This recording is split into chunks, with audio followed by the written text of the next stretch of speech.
The Antiques Roadshow has responded to the promise of a welcome in the hillside. We've come back to Wales, this time to Bridgend, a thriving town in mid Glamorgan, halfway between Cardiff and Swansea. The Welsh version of the town's name is Penabont ar Ogwr, the Ogwr part being the river that flows under this 15th century bridge. Looking down over Bridgend is one of a trio of fortresses the Normans erected to protect their frontier from the rebellious Welsh.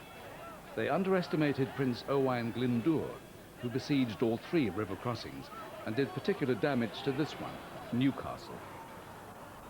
Famous sons of Bridgend have been a diverse band of achievers. There was Dr. Richard Price, known to all as the father of life assurance. Then there was Dr. William Morgan, who inadvertently stumbled across the marvel of X-rays many years before the official discovery in Germany. And there was John Thomas, harpist to Queen Victoria and star of many an Eisteddfod, who probably more than anyone made the world aware of Welsh culture. In the late 1800s, there was yet another invasion, this time from people fleeing from terrible deprivation and poverty in northern Italy. The Italians came with nothing, apart from a readiness to work, a spirit of enterprise, and of course their cooking skills. Young boys pushed handcarts selling custard ice cream, and the newcomers set up cafes with a warm and welcoming atmosphere. By the 1930s, there were more than 300 Italian cafes in Wales. Most of them are still here, an indispensable part of the community. Salute. Coffee from the old country is still imported to the Ogmore Valley, where it's roasted and delivered to the trattorias, bringing a taste of la dolce vita to the land of song. And on that international note, it's time to say croeso, benvenuto, and a warm welcome to Bridgend Recreational Centre and today's Antiques Roadshow. It was given to my wife by a neighbour, an elderly neighbour. She always said that she remembers playing with it as a child with her governess. That explains some of the subsidence and structural damage we're going to find possibly, here. Yes. The whole house is slightly ropey. Let's take off the top and turn it round because we've got a fraction of the roof has gone missing and we've got cracks all the way around. What a shame. And some repairs. Well, I'm going to put that to one side. Now, do you know the family names of the lady who originally owned this? She was a Miss Jones. Miss Jones? Daughter of a Reverend Jones. What I really wanted you to say was that she was either Miss Teapot or Miss Kettle. No. Because that presumably is what the original artist, when painting the model, was referring to. I think she must have been Miss Kettle. This was done in 1833, and that's perfectly in keeping. This is a pastille burner. Around this time, people smoked heavily, and they would have special ways of making the atmosphere smell sweetly afterwards, Right. and they would have a pastille burner. Usually, pastille burners are about this size. This is the mother of all cottage pastille burners. It's the biggest one I've ever seen. So there would have been something in the middle there to take the... You would have put pastilles, little tablets, rather like joss sticks, or and you would set fire to them. They would burn, and they would infuse the air through the open windows, and usually through the chimneys. Where was it made? Almost certainly in Staffordshire. This is pearlware, this sort of bluey glazed pearlware. I suppose a pastille burner collector would want to own this, simply to say, have you seen a bigger one? Yes. I'm going to put a valuation on it of somewhere in the region of £2,000 to £3,000. Goodness gracious. Well, it is such a rare object.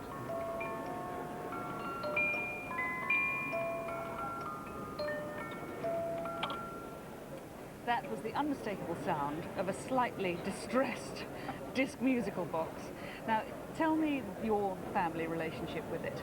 Right, it was given to me about 5 years ago by an elderly neighbour, and it was his grandfather's before him. Oh, lovely. So it would have been obviously something much treasured in his family. Well, let's just have a look at this box. It's a very simple box, probably pine, which has been finished with a transfer print or a decoration to make it look like rosewood. It isn't actually rosewood. So it would have been quite a cheap thing to produce. Made by a company called Symphonium, a German company that made a lot of these disc musical boxes, and in date between about 1900 and 1910. But the thing that makes it special is the bit that I'm hiding here, which is this. And when that goes on the top, it changes it from being just a very standard small disc musical box into something much more entertaining, an automaton. Let's just get it going. Oh, it's great, isn't it? Yeah. If it just had its little disc and didn't have this extra piece on the top, it's a box that might be worth perhaps a couple of £100, £300. But this puts it into a completely different price category. Terribly popular in America and all over Europe. People are collecting them. And it means that a box like this today is going to be worth between about £1,000 and £1,500.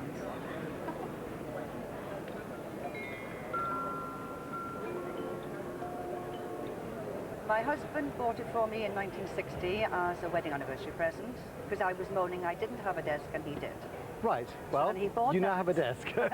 And he said it was a travelling companion so that when we went anywhere, I could do my thank you letters that side, and then when it's turned over, I could don his socks for him. Absolutely. Well, if you open it, I have no doubt that we have a sewing compartment inside. Absolutely beautiful. These tables, these writing desks, are really a little bit of English social history. They were first made around the beginning of the 19th century, and they were really conceived for officers and their families when travelling abroad. This piece probably dates to around 1900, so it's at the further end of the history of this sort of campaign writing tables. Oh, is that why campaign comes into it? Yes, Right. They were used when people were living under canvas. Yeah. They tried to have as many of the comforts of home as they could muster. You've got lovely original green Morocco interior, pouches for envelopes, for letters, for stamps, a blotter, a little inkwell, something to probably to hold quill pens, and then on the reverse you've got your compartments to keep all your sewing equipment. And there were firms like Shawbread's, the Army and Navy stores, a firm called Barker, who were in New Bond Street, and they specialised in this sort of furniture, and this is going to be made by one of those makers. Very, very nice thing. Are we able to discuss prices if this was a present from as I said, it was brought in 1960 from an antique shop in Cardiff. Yes. It wouldn't have cost an awful lot. I would have thought probably about £10 to £15, but it was 1960. Well, I think today it's a very desirable piece, and the sort of thing that somebody with an interest in military history might well like to have in their collection. So I think you should probably put a valuation of nearer £1,000 on it. Really? That's fine. It belonged to my great-great-great-grandfather. He was a member of the Royal College of Surgeons. He was with Wellington, and he also fought at the Battle of New Orleans, where General Pakenham was killed. Right. I believe it's about 1825, and he was serving at the time in Corfu. Right. Oh, well, that's lovely to have all that background. The regiment itself is the 18th Regiment of Foot, which was the Royal Irish Regiment. So a very good regiment of the time. One of the lower numbers in the serial numbers of the British Army. And this type of tunic, it's known as a long-tailed coatee. And here we see the reason for it. In the period that you were talking about, when he was in the Peninsular War, he wouldn't have worn this tunic. No. He would have worn a short-tailed coatee. And then after the Napoleonic Wars, this type of tunic was adopted. And in fact, it went on to 1855. And the only thing that stopped this type of coatee being worn was the severe winter in the Crimea, 1854, 1855, and they actually went to war in the Crimea dressed like toy soldiers, all the splendour, and they were decimated through disease and a severe winter. So this coatee, as I say, had a life up until 1855. But I would place this, I believe you said, didn't you, 1825. Well, 1825, 1830, around about that time. Let's see if he's got anything in his pocket. Did you know there was a pocket? No, I didn't know. No, you never know. I might have found a sovereign. Anyway, these coatees do not survive. There are so few about. Regimental museums have got their own examples, usually, but it's not often you see them. And to be in the same family, this is wonderful, wonderful. Now, if this was put into auction, I feel that it would fetch something in the region of £1,500. It surprise you? I thought it was a couple of £100 probably. Really? Yeah. Oh, well, then that's good news. This is what we ought to see, isn't it? Welsh pottery made by Dillon and Co. Are you a collector? Yes, yes. And all the pieces are coming out, are these all going to be Welsh? No, I don't know. That's what I want to find out, actually. Well, this is Mark Mantgarrow, which is jolly nice to see. Should be incredibly white. See, it is very white when you hold it up to the light. It's also very heavily potted, isn't it? Very heavy. Very heavy for the... Very heavy for Mantgarrow. That's a nice one. I think that's my like that one. So what you've got is a complete mixture. You've got pottery from Swansea, you've got porcelain from Swansea, you've got Mantgarrow. Which of these is your favourite? This one. Yeah, I like this one too. Probably made sometime around the 1830s with a ship that is somewhat older. It's probably 30 or 40 years out of date. But it's a lovely thing. In Wales, I can see that in a shop window with a price of £150 on it. Yeah. So I think if you were selling it at auction, you might be lucky to get as much as £100 for it.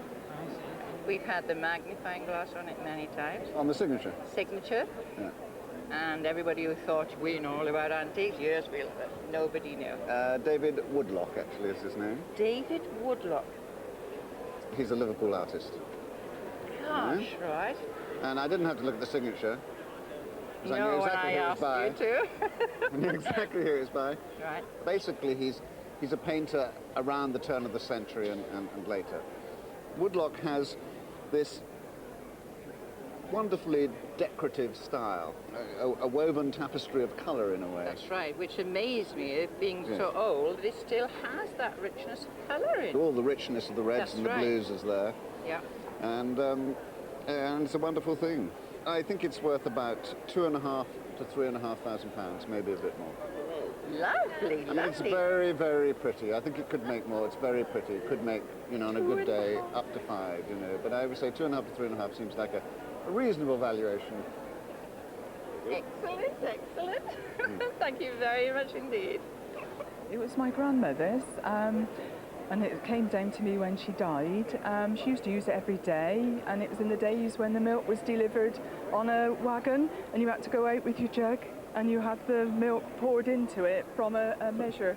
Oh, right, so this was the jug? Yes, that was the jug. So it was in daily use. There's a mark on the bottom, which is a GB. Does that mean anything to you? Nothing. No. Not a thing. This was painted by a lady called Grace Barnsley, who was a member of the Barnsley furniture family in Chipping Campden, in the Cotswolds, in that area. Why, are you looking worried? No, it's just that Barnsley, I moved here from Cirencester, and Barnsley is just down the road. That's right. From Cirencester. So, well, in that case, it must have been bought in that area. Yeah. In the 1920s, Wedgwood was an avant-garde firm, and they were reintroducing hand decorating for much of their tablewares. And Grace, who knew Tom Wedgwood, was encouraged to do some decorating. And so she got Wedgwood blanks and developed her own patterns, working under the guidance of artists like Millicent Taplin, who were in charge of the hand decorating girls. And she made a range of things which all have this lovely sort of decorative quality, lovely colours, lovely soft brushwork. And her things, in a way, became quite collectible because of the Barnsley connection. Now, do you think it has any value? No, I wouldn't think just a pretty thing. Yeah, I would say an everyday, yeah. Well, how about £150? Very nice.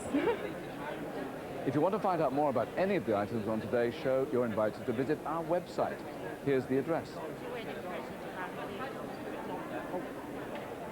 Do you know, I've often seen silk merchant sample books with prices in, but this one is extremely strange. Not only is it entirely handwritten in French, Principe de Fabrique there, but it also has, which I think is unusual, is all the instructions about how to actually make this stuff. So this is, in fact, the trade secrets, which is quite incredible. And it is a most wonderful volume because it has not only, as I say, all the samples in, but actually notices here of all the things that you actually do to actually make it. Tell me about it. Where did it come from?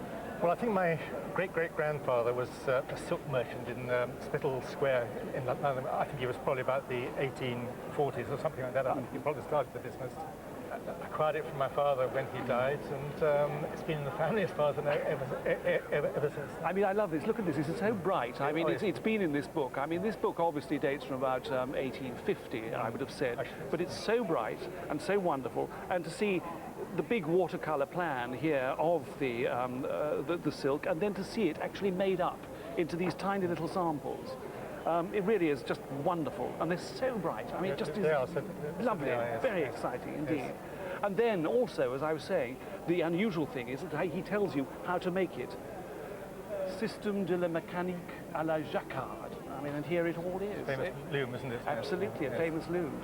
I think it's very unusual to see how to do this. Yes, late 19th century, possibly they might well have, everybody would have known how to make it. But I can't see that in the mid-19th century that everybody would have known how to make this sort of silk. And I'm delighted that you brought it in. I'm going to put a value on it of £2,000. 2,000, you reckon? And I think probably any museum would be absolutely fascinated to have it and to see what's going on in here. I've had it about 45 years. Yes. And I acquired it then. I used to use it in my younger days. Yes. But I haven't used it for years and years. I've just left it in the drawer. But you never considered really that it was unusual in any respect? No, I didn't. Leica made a camera called the Leica 1 in 1931, and they produced very, very few, and in fact they were called the Luxus range.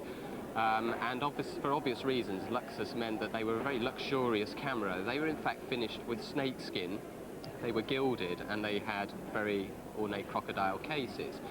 Now, hold your breath, because one of those, some years ago, sold for £30,000 at auction. Now, what is very interesting about this is that it's got pretty early serial number, 88840. Now, that to me is a Leica 2. That is 1932 for this particular model. A standard Leica 2 has a black body, and I have to be quite frank with you, I've never seen one with a gilded body like this. Oh. That's what makes this a particularly interesting camera. The thing about these cameras is they are faked a great deal. I've been to Eastern Europe and I've seen some very good fakes. Now, I don't have much doubt that this is absolutely right, because it's not in very good condition. And if someone was faking a camera like this, they certainly wouldn't go to the trouble of producing all this wear on it. Now, the other thing is as well, if we detach the lens from the front of this camera, which unscrews, the copy cameras have a sprocket inside, which is generally square, but the real ones have a circular sprocket. And if I look inside it, in fact, it has a circular sprocket, and we can see that. So there is no doubt in my mind that this camera is absolutely correct in every respect. Now, it's very, very difficult for me to put a price on this camera, because Leica collectors, they're a law unto themselves, and they look for things that are interesting and different. An ordinary version, a black body version of this camera, is just worth a few £100s. But I think I can tentatively put an auction price of £3,000 to £5,000 on this camera. Really? And I would hope that it would do that and better. Well, it is a surprise. It is a superb camera. Expensive as that. Well, if only these artifacts could talk. Is this something that's been in your family, or? Yes, it's been passed down. Passed down. Several generations. It is a box of tricks when you open it up, isn't it? It's quite heavy too. Must have been all over the world, I suppose. I think it has. I mean, this is something that every, grand gentleman or lady would perhaps take around with them. Oh, look, I love that. I picked that up. There's actually monogrammed envelopes in there from my... Isn't that terrific? From my grand's mum's brother. Yeah. Yes. And even little silver mounts on the leather writing slide. Yes. Really quite magnificent the way it's put together. I mean, it is a myriad of objects in here, isn't it? I mean, they've got absolutely something for every occasion, but mostly for personal hygiene, I suppose, Yes. isn't it? Wonderful glass and silver bottles, silver mounted. This one in particular is great because it has a scent at one end and cologne at the other. You can unscrew the cap. And beautifully ridged swirl glass. And it's very, very carefully made so that everything is airtight and wonderful. It's hallmarked, it's 1886. Right. So, well, we're getting on for 115 years old, aren't we? Yeah, definitely. The little inkwell. Yeah, it's a travelling inkwell with some kind of Absolutely. cork above it. Yeah? Yes, I mean, it needs obviously to be liquid tight. Yeah. Really terrific. They're quite difficult things to value because there's so much amongst the objects, and you know, there are people who collect scent bottles in particular who might, you know, cry out just for that. You know, one would be expecting I suppose, probably £300. You know, somebody might pay for that. Yeah, because they are particularly sought after. I think that we would, in an auction today, probably estimate something in the region of £1,500, £2,000. You know, something of that sort. Gracious. Quite a grouping of things. Well, these are by Alan Jones, and you knew him? Absolutely, yes. I met him in London in 1959. I was a neighbour of Alan's yes. to begin with, yes, and then we became friends. Good. And this was done, I assume, when he was at Hornsey, yes, studying with Alan Braund. And do you like this print?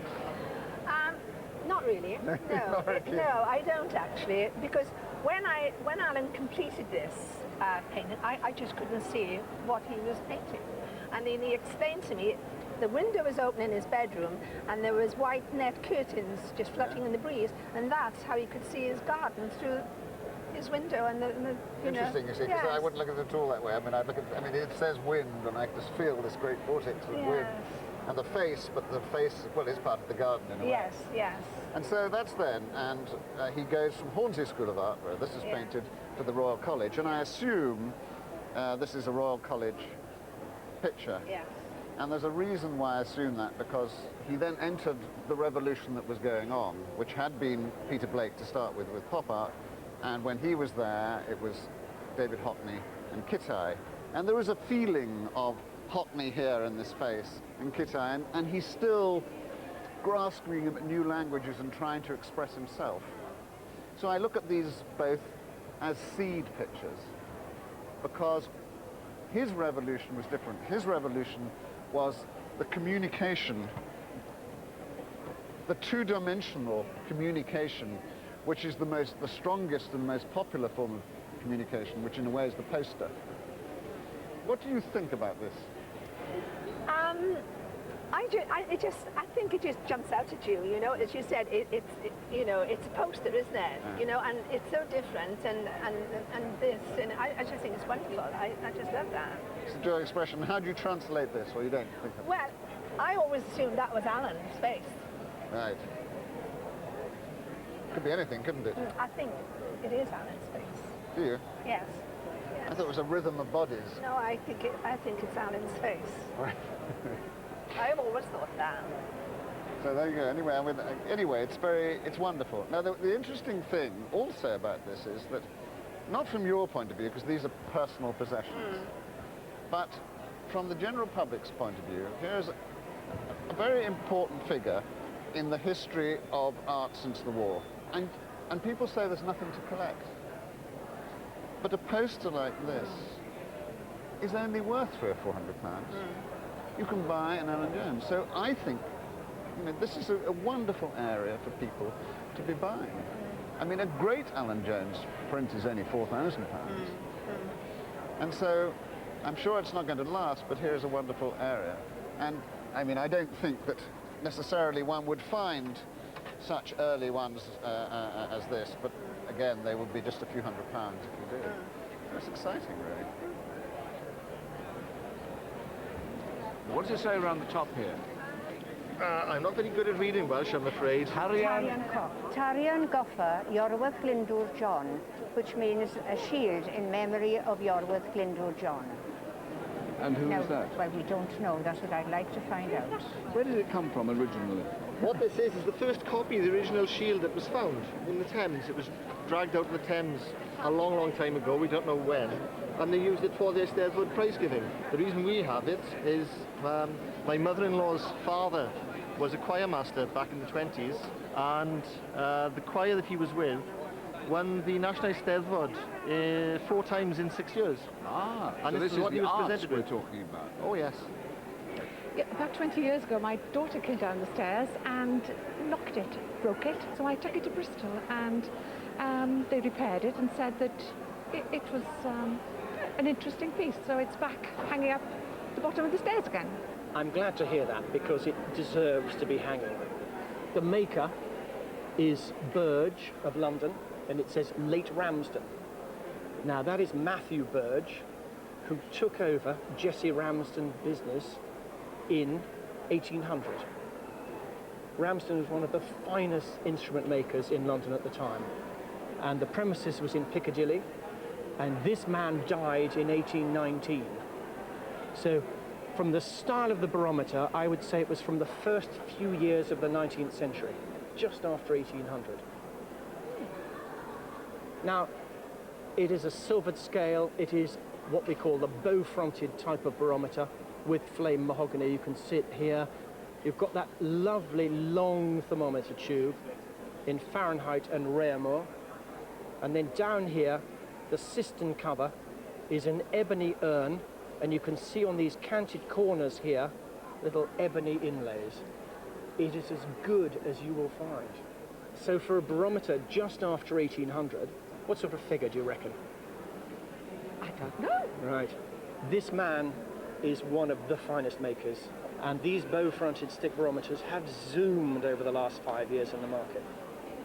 At auction now, this would make at least £7,000, at least, and would retail with a barometer specialist probably for around £12,000. So. Oh, yeah. Right. When I was a little girl, if I was very good, I was allowed to wear this on St David's Day. Very suitable. But it's been, you know, it's my grandmother's family. I don't know how long for. I mean, this is quite an early one, isn't it? Your grandmother's family. Yeah. It's sort of seal skin. Seal skin, is it? Yeah. And it's a very traditional style. And this looks to me certainly like a Victorian one.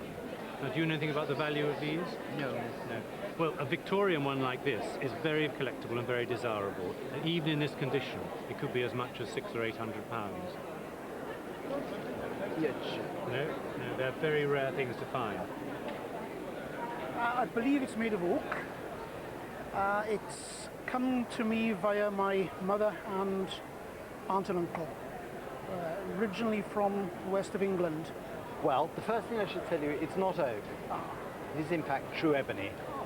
So that accounts for, it's a very dense wood, and that accounts for its weight. Do you have any idea what part of the world it was made? None at all. Well, for many years, particularly in the 19th century, they were believed to date from the period of Charles I and to be English. And they were much admired by collectors in the 18th century and in the 19th century. And in particular, somebody called Elias Ashmole, whose collection formed the Ashmolean Museum in Oxford, owned chairs of these, which were published in the early 19th century as being from the time of Charles II, actually, with his chairs. In fact, we now know differently. They're in fact made in Ceylon and date probably to the 18th century, and some of them obviously date later to the 19th century. This one, I'm sure, is an 18th century example. If you look at the carving on the back, it's actually very, very beautifully carved, low relief, but very much in an oriental taste. It's got a very Eastern flavor to it, the way the flowers are done, the way the leaves are carved. And if you look at these little heads, they're actually, although they're trying to depict Western figures, they've got quite an oriental feel to them. Yes. And so these are carved by people in the East trying to imitate the look of Western figures. And if we turn it round, it's also very, very beautifully carved on the back. These turn spindles, which again relate to early English furniture, so it's quite understandable why people believe them to be that. Now, if you've owned this for a long time, is it something you've had valued or given any thought to? I've never had it valued. I've often thought I really should find out more about it. One's probably looking at a figure of something like £5,000 for one chair. It's a very, very good example and a very interesting part of British history. This is really Welsh porcelain as good as it comes. You're a collector? I am. I've been porcelain collecting now. My wife and I have been collecting for 20 years. Yes, and these are choice pieces indeed. I mean, the two different Welsh factories, two pieces of Nantgo and this one here, Swansea. And with this one, maybe one sort of feels the factory struggling because it's got no gold edge, which is surprising, isn't it? Attracted to that one purely for the decoration. Yeah, very, it's very, really elegant. It really is. When it's tempting to try and put names to these artists. I'm looking at these flowers here and seeing there the hand of William Billingsley. Had you thought about the artist, perhaps? I hadn't. Not Billingsley, anyway. But I mean, attributing the artist is tricky. What matters is the style, which is so classic. And here, with the Swansea mark clearly on the back, so decorated at the factory, but for some reason never finished off. It looks naked without the gold edge, but that gives it a lightness which is really wonderful. Yeah. And two pieces, they were very different decoration from Nantgo. Here, the really superb porcelain made there. It's a difficult material to make, but lots of it so beautiful they sent the whiteware to London for painting. That's right. And here we've got London decoration at its best. I mean, what sort of creature is that? That's sort of a Virginia quail, I believe. It tells us there, Virginia quail, the named bird, and one can then just see the mark tucked in there, Nantgo CW China Works, and the decoration here, London work rather than decorated at Nantgo, and that's stunning, isn't it? And this one, that looks good painting. Incredible detail, isn't it? Fantastic painting, fantastic. And every inch of it smothered. Yeah. I mean, all those flowers, I mean, they're so real, aren't they? Many hours gone into that. I think it's superb. I mean, this really is magnificent London painting. And with that sort of reminds me of sort of the finest Derby, almost like George Complan, a Derby painter of fruit. The detail there is incredible. And that gold is all done by hand. It looks so perfect. How on earth did anyone do that quality? I mean, splendid pieces. So, we know that they're good. Of course, quite expensive pieces too. Yes, they were. Yes, they were. Yeah. Yes. Do you know much about their values? Have you bought them recently or a long time ago? Not recently. They were bought between 8 and 10 years ago from a local dealer down in Swansea. Right. The market's been rising steadily and steadily because people do realise how good they are. I mean, this is nice being Swansea decorated, and although probably the lack of a gold will reduce the value a little, I'd have put a cracking plate, £2,000 today. Really? Well, very nice. Yeah, thank you. Right. Nantgo plates are generally more expensive, and a London decorated plate like this with a name bird, 3,200, 3,500. Wow, that's, yeah. Hopefully, that's they're going up. Yeah, they're going up. Yeah. And how do you value a plate that's so nice? Stunning. Yeah. Stunning. Yeah. Let's guess, 5,000? Really? Where do you get a better one than that? You won't. This red chalk drawing of what appears to be a military gentleman is inscribed, not signed in my opinion, but inscribed Lancre. Now tell me what you figured about the drawing and a little bit about it. Well, the drawing has been in my possession for 40 years or so. It was given to me by my father, who took it from a portfolio given to him by his younger brother, an art dealer in London. Right. So that's the background. I believe that you're probably right that the signature doesn't match the drawing, but what I'd like to know is who actually did it. Yes, well, I'm not absolutely convinced I'm going to be able to tell you. But it's interesting, this question of whether it actually could be English or whether it could be French. And I think that is one of the things we must consider. Now, Lancre was a pupil of Gillot and a fellow pupil with Watteau, who was probably the greatest figure draftsman in 18th century France. And, but really, the style of Lancret is much more sophisticated. You could almost say that sometimes there was a kind of ease and facility about his work which doesn't appear in this drawing. The hands, the foreshortening here is a little bit inadequate. So perhaps it's not, after all, by really an absolute top-flight artist. And one of the people that I consider it might be by, and I'm saying might, because it's as far as I can get at this particular moment, is it might be like somebody, William Hoare, who, fun enough, went to Bath like Gainsborough, but he was a few years earlier, and he did numerous portrait drawings. Now, there's one other thing before we talk about the price, and it's quite difficult to see, but in an oblique light, and I'm sitting in the perfect position, there is a suspicion of a watermark, a shield. Now, it might be marvellous if we could have actually got the whole watermark and see whether it was a French paper or English paper. But my awful suspicion is that it's a Dutch paper, which both the French and the English would have used anyway. So the only thing one could have been certain of is that it actually was of a certain date, but probably wouldn't have been given a firm indication of who actually did the drawing. But let's think it's by somebody like Hoare of Bath. I'm not saying it is. Its value, I'm afraid, will be much less than if it was by Lancret. If it was by Lancret, we were talking about tens of thousands of pounds, even though he was really an imitator in many ways of Watteau. And as Hoare of Bath, I think probably a figure around £1,500 to £2,000 would be a fair figure for it. Thank you very much. That's most helpful. Well, really good. This belongs to a club I'm a member of, actually, not to myself. It's called the Pirates Club, or E-Pirates Club, in Porthcawl, and I think this would have been given to the club. It was formed in 1928, and I would think within 10 years of its founding. Oh, this is great. Let me just read it out. On Chile's coast my death I found, killed by the Harriet's jovial crew. My body is in the barrels bound, my teeth exposed to view. My race, 'tis true, have often died, and cherished many a sinner. My flesh was partly boiled and fried, and made a Christmas dinner. The last two lines are very appropriate to see what's caught on Christmas Eve. First of all, it's a sperm whale tooth, but you knew that, of course. Yeah. It's got a lovely colour, and the thing about whalers, whaling ships, is that it was a real entrepreneurs, a real sort of adventurers type of ship. Incredible risks were taken and incredible fortunes could be made because the actual, whale oil, one has to remember, was the equivalent of petrol. It powered everything. It was heating, it was lighting, it was the prime sort of energy source for the home.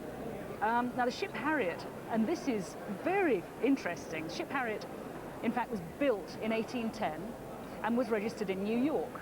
However, in the 19th century, round about this time, there was a nice little bit of trade embargo going on with the Brits. And the Brits started putting, not exactly an embargo, but they put restrictions on whale oil coming from American whalers. So what did the American whalers do? Some of them came and crossed the Atlantic and re-housed themselves in the British whaling ports. So you can see that these sort of circuitous routes to get past laws have been going on for ages. We've got here South Seaman and the captain, James Jones. In fact, it's registered that the captain was a Mr. Jones and the owner of the boat was a Mr. Riley. So we know all about the ship Harriet, which is great. The other interesting thing here, which I've kind of skipped over, is the date, 1821. It's very, very early for a tooth to be dated 1821. There's a whole series of teeth produced by an American whaling ship called the ship Susan, dating from around 1827. And it's very unusual to have anything dated from before that. Is that so? So all in all, I think you've got a very interesting, and I have to say, historically important piece of scrimshaw here. What's it going to be worth? Well, there's obviously no documentary evidence to support the fact that this was off the coast of Chile in 1821, but why should we disbelieve it? Everything about the tooth feels right. The patina, the type of writing here, everything about it feels good. So I'm not doubting it at all. And I certainly think you should be insuring it, or ye pirates should be insuring it, for about £10,000. Goodness gracious. I know they all say that, but we thought a couple of £1,000. No. That's a lot more than I thought. It's absolutely fantastic. You looked it up? Yeah. Now, how did you look it up? Because it's got a sign underneath that I thought was important. It's got a sign underneath.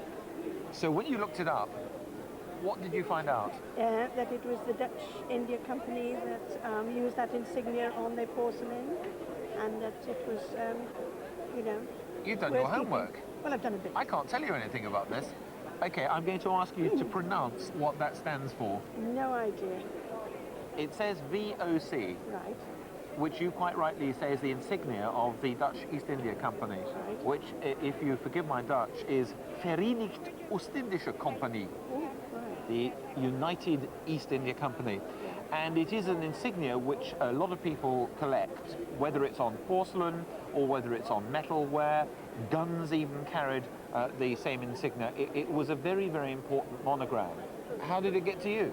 I bought a box of china in an auction about 10 years ago because I wanted a particular teapot. I collect Denbyware, and the teapot was in there, and this was in the bottom. And I washed it and looked at it, and I offered it to my niece, who refused it because it was chipped. And she said, I don't want it. I said, fine, I'll keep it. I rather like it. And it's sat on my bookcase ever since. What's the maximum you've ever paid for a piece of Denbyware? Oh, £10. £10? Yeah. So this is an also ran? Yeah. This is a bonus? Yeah, well, it was at £4 in the box, yeah. £4. So anything I tell you this is worth is going to be a plus? Gotta be. All right. Well, let me just tell you a little bit about the shape. A wine bottle shape, and then this decoration along the edge is called octopus scroll or Karakuza scroll. It is sadly damaged. You've got all of this chipping around the edge, and you've got chipping around the sides. Yes. You've dated it? No, I didn't. I couldn't date it. Had no idea. Okay, well this dates to about 1680 or 1690. Never. Really? Yeah. Wow. And badly chipped. It's sadly only going to be worth somewhere in the region of £1,500. You're joking. £1,500? Yeah. Wow. My grandsons will have their new surfboards. That was the day the Roadshow came to Bridgend, and pretty well the whole of Bridgend came to the Roadshow. It's been an astonishing turnout. Many thanks to everyone for showing us their treasures and for letting us share their memories. Until next week, from Migdal Morgan, goodbye.